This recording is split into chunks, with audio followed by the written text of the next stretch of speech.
you guys? It's your boy Jeameave back in Views from the Heart, and today I got a 2018 Ford Explorer Sport Edition packing a 3.5 liter EcoBoost V6 courtesy of Airport Marina Ford. Once again, thank you guys so much for this opportunity. Doug, my girl Lynn's holding the camera right now. I really appreciate you guys for this opportunity. And like I said, this is my first Explorer actually. It's brand new, it's fully loaded. Like I said, this is one of the top trims, and it's packing a lot of bells and whistles, even electronic third row, which I find amazing because I never even had a third row. I never seen it before personally. Like I said, I know it's not even that amazing, but the little things matter, little things that count. So like I said, let's go ahead and check and see what this Bible is all about. Let's take it for a drive. So what's it like driving a 2018 Ford Explorer with a sport trim, pushing a 3.5 liter EcoBoost V6, pushing 365 horsepower and 350 pound-feet of torque with all-wheel drive. Once again, this Ford Explorer is courtesy of Airport Marina Ford. Once again, thank you so much for this opportunity. Please, Lord, relax. And only this dude too. All right, come on now. But once again, thank you so much to Airport Marina Ford for this opportunity. Doug and my girl Lynn sitting in shotgun, thank you guys so much for this opportunity once again. So like I said, this is my first Explorer review. I'm not really used to large SUVs per se. This is a third row SUV, and this is the first SUV that I've done that has the electronic third row.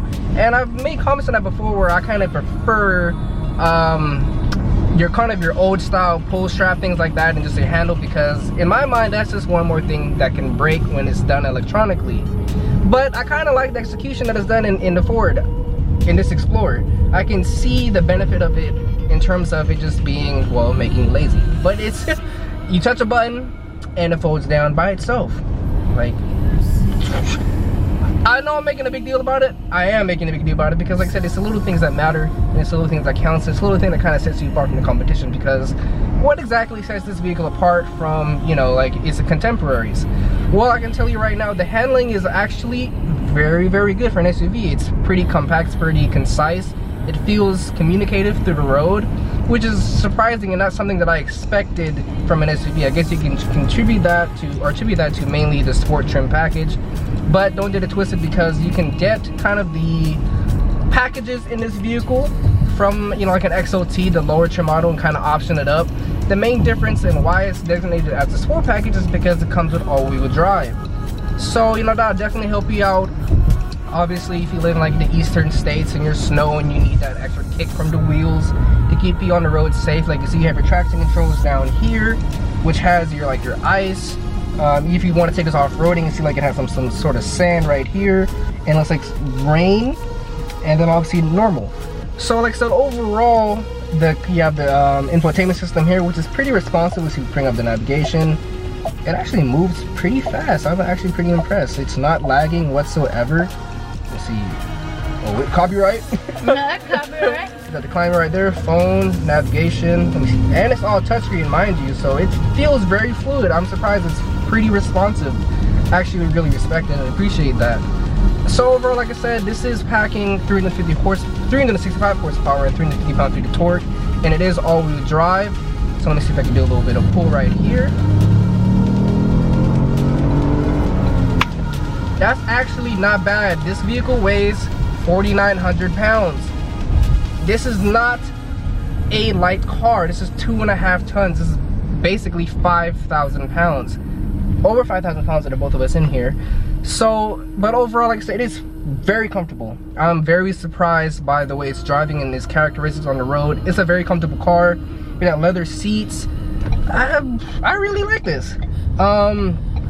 Lynn's my girl, can you please remind the viewers of, if they're looking into this sort of specific model, more or less how much this would be, you know, sort of options and things that they could equip to this car, and why you would rather a sport trim as opposed to like maybe an XLT and so on and so forth.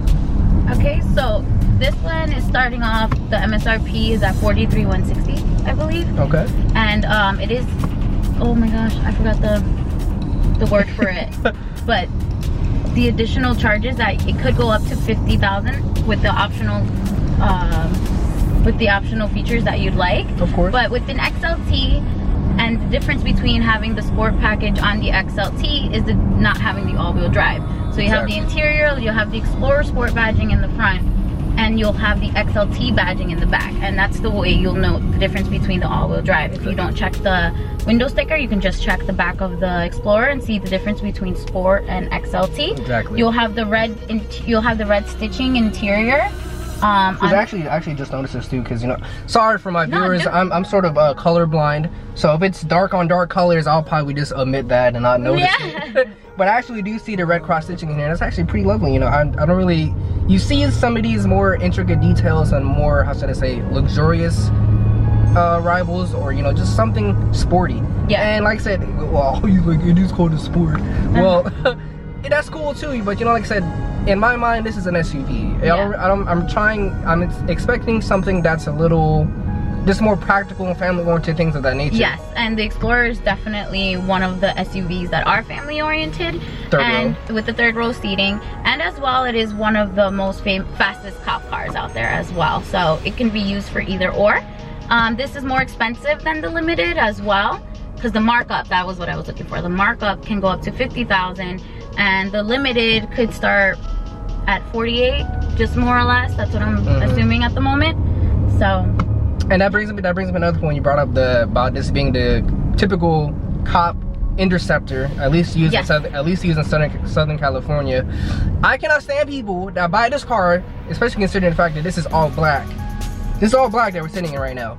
I cannot stand civilians that buy this car and have it the way it is, because I can never tell immediately if it's a cop or not. For all my speeders out there, you know why. So I can't stand you guys, but I appreciate you too, because, you know, like I said, it's a lovely car. I don't blame you.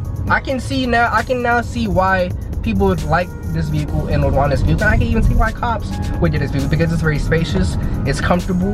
Like I said, I'm just really surprised, and I love the handling of this car, because at least the steering wheel feedback is better than any other SUV that I've driven so far that is of this large proportions. This is a very large vehicle. I did not expect this Explorer to have a third row. That's what I thought the Expedition was for, but apparently the Expedition is even bigger. So we'll see when I actually do that. Definitely need to drive that one. It's pretty crazy considering like how every car and every individual car from every automaker is getting bigger in and of itself. Like you have the 3 Series that is, I've read that the 3 Series from BMW of this current generation is as large as the 5 Series from 2 generations ago. That's insane to think that a sporty coupe or whatever is increasing in proportions, and that's across every single automaker. Every single car has all increased in proportions from its previous generations. And that's attributed to the fact that, you know, overall Americans are trending towards just wanting more space within their beloved series of vehicles, whatever you want to call it, whatever moniker. That's very interesting. And like I said, I'm more of a sports car guy. I say that all the time. I'm a sports car guy, but I love seeing things from different people's perspectives, learning about people and why people love the things that they do and do the certain things that they do. And I need to correct myself. It was at 48,000. The MSRP for the Sport. No problem. I know someone's gonna call and be like, what is it? Right? It's okay. We're not perfect in the world, you know, we do our best. But overall, like I said, driving over here, we're in Culver City right now. Once again, shout out to our Marina Ford. We're going over some less than desirable roads so far. And like I said, I'm very surprised at the fact that it's having such a communicative experience with the road, but yet it's supple and it's just absorbing a lot of the road imperfections that I'm feeling. Like, this is an overall really pleasant thing to drive. I would not hesitate at all if I were to have, you know, a wife and kids and be like, babe, yeah, we need something large to haul the people, you know. But overall, like I said, definitely stylish as well. So I do like the looks on it. Yeah, it's on the looks, on the comfortability, the safety.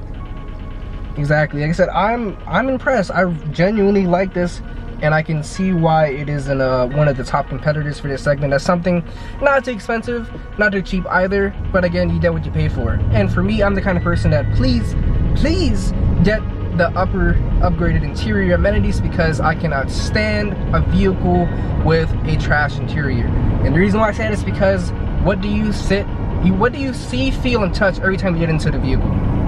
The interior. Yep. Every time you park your behind inside of a vehicle, no matter what vehicle it is, you're gonna sit in it. Yeah. And you're gonna feel it, and if it's not comfortable, if it's beating you up all the time, and if it's just overall a non-pleasurable experience, then is it really worth it?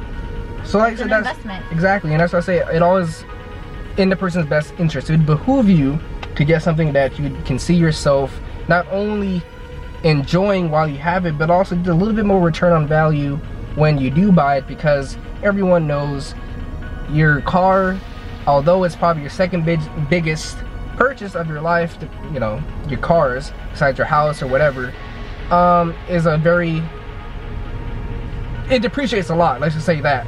So any little bit help, any little bit of packages that you get helps in the resale value, because that is important when you want to jump into the next new. So overall, like I said, it does have a sunroof over here, and it has a moon roof, so it is not panoramic. This would look amazing if it had a panoramic roof. Would you happen to know if Ford does offer panoramic roof in here? Yes, we do. We have options on that on the Edge for sure. Okay. Yeah. Because I know the Ford Raptor review that it had a panoramic roof, and that looked stellar from the inside. But overall, like I said, I'm impressed by the 3.5 liter EcoBoost V6 in here. Honestly, from the exhaust, it's very subdued. It's not really, how should I say, loud, or it's not as identifiable as it is in the Raptor for obvious reasons.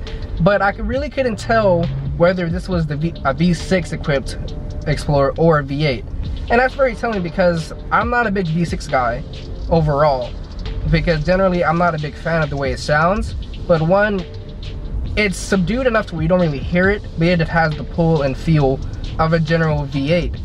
So that's pretty incredible in my opinion, considering the fact that obviously it benefits a lot from, you know, emissions and MPG. So let me see, I'm gonna do one little pull again here.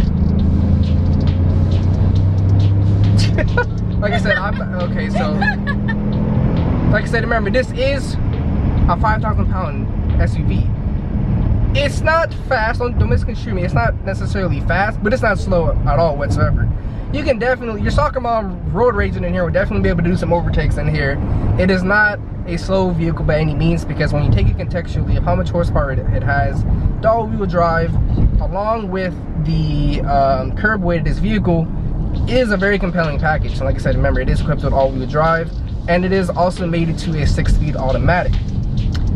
So overall, like I said, and remember the difference. The sport packaging on an XLT does not make it all-wheel drive. So if you're looking for the driving, make sure to check the badging in the back. And you know, one thing I also want to point out too is that a lot of vehicles that includes all-wheel driving into their vehicles, the all-wheel drive tends to have a lot worse driving characteristics than its rear-wheel drive. And unfortunately, I have not driven a rear-wheel drive equipped Explorer yet, but I can tell you right now, I don't think it can get much better than this for an SUV. Wait, do me a favor. With the left buttons on your steering wheel, and you see how it controls that, go down to driver assist. And press OK. Yep, press OK. Okay, you got the traction control and the trailer sway. So the traction control is this over here, what you were playing around with. Yep. Alright, so that's all that the driver assist will do. Yeah, we keep all those on because, you know, whatever breaks, I cannot afford to fix it, so you know, so you know, Doug. So you know, that's why, like I said, very thankful for my girl Lynn's here for helping me out today and getting this video done. And like I said, this vehicle is available at Airport Marina Ford in Culver City. Is it technically Culver City? Whatever, it's in LA, it doesn't matter anyway. Airport Marina Ford, people. Is there anything that you would like to add to the video in terms of how people can reach out to you specifically if they have any questions or like to purchase a vehicle from you? Directly? So, yes. Okay, you would have to call the office, 310-649-3673, and ask for Lindsay. Well, there you have it, people. Once again, thank you so much for this opportunity to everyone with the Ford, Doug, and my girl Lynn sitting next to me. I give this vehicle a good two thumbs up if you're looking for something family oriented and practical. It drives very well, it's very comfortable, which is surprising to me considering how large this vehicle is. I really do enjoy it, and it's something I would definitely personally own myself and not have to hesitate about buying. So with that said, it's your boy Jeameave, Views from the Heart. Thank you so much for watching. I hope you enjoyed the video, and I'll see you guys again in the next one. I'm out.